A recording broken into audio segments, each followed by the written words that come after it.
Okay, I've gotten the head out of the bisque fire kiln now, and I'm going to scrub it with a 220 grit scrubber to make sure it's smooth before I apply the wash.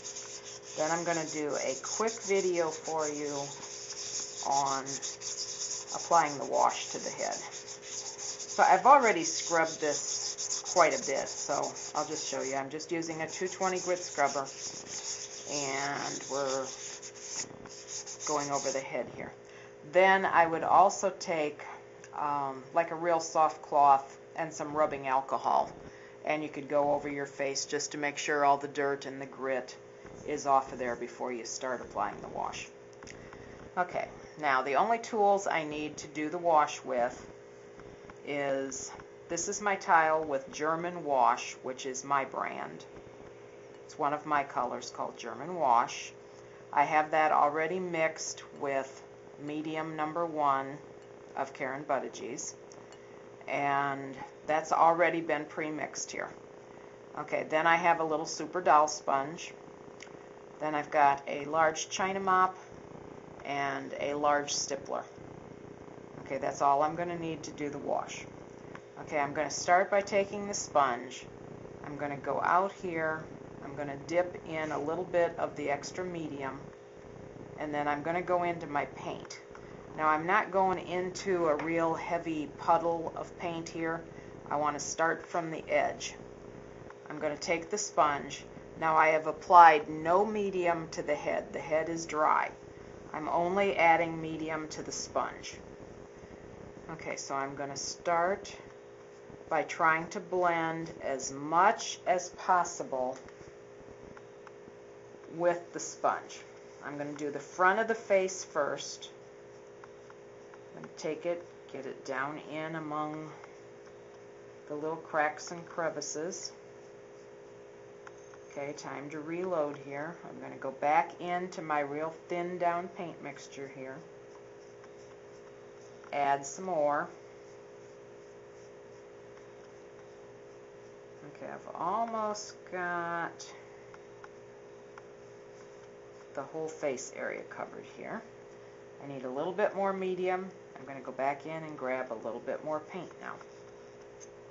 I'm going to go behind the ears, in front of the ears, get the paint worked down into the ears. Same way with that side, a little bit more paint, just a tiny bit more medium. Okay, now I've applied the paint to everything but the back of the head right there, and that's just so in case I need to hold on to it somewhere, I can stick my hand. Okay, I'm doing most of my blending back and forth now with the China mop. I'm not going in circles. I'm going one direction, back and forth. Okay, this is getting most of it blended pretty good.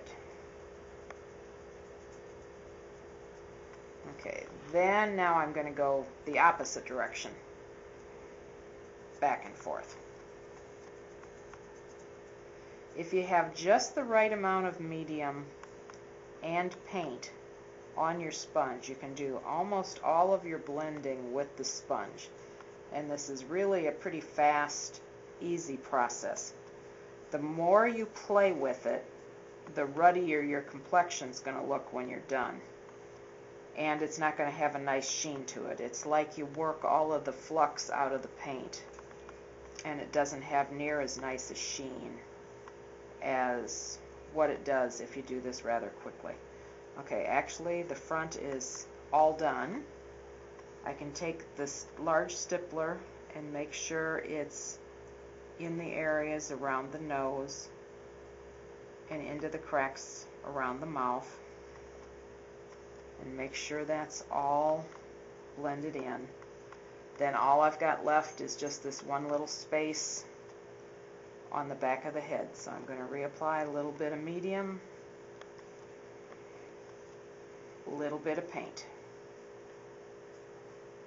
Blend most of it with the sponge.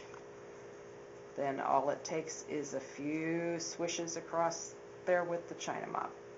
I found that if you apply medium to the head and then try and do it, I think it's too greasy and it doesn't blend well enough. I like just adding a little bit of medium at a time with the sponge along with the paint mixture, and I think it blends a lot faster and a lot easier. Okay, basically my wash is done, so I'm going to put that in the kiln, fire it to 018, and then I'll be all ready to start painting the features.